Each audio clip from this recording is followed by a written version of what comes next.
New influx of Ukrainian refugees arrives in US-Mexico border.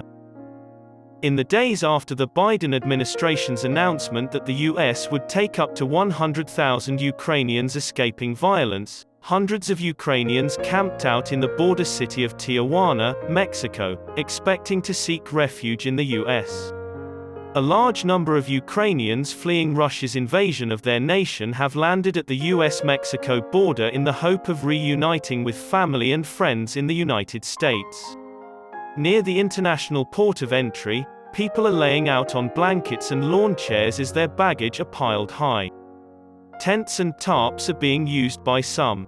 Volunteers in neon vests, including Ukrainian-Americans who traveled to Tijuana after hearing about the influx of migrants, are keeping track of arrivals on a handwritten queue.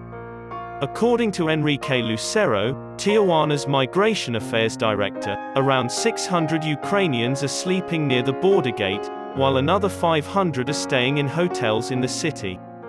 Approximately 40% of the population is under the age of 18, he said.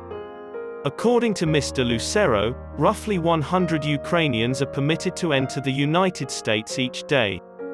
They said that data on how many Ukrainian people came to the US in March will be available soon.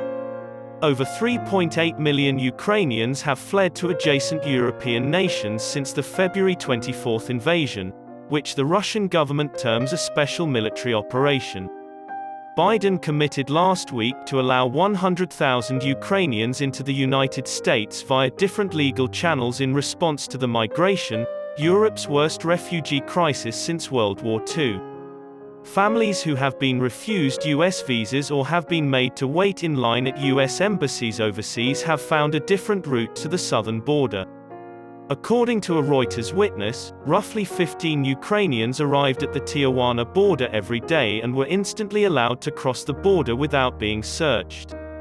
Meanwhile, border officials have warned Russians, Mexicans, Central Americans, and migrants from other nations not to cross the US-Mexico border, using a pandemic-era border deportation regulation called as Title 42.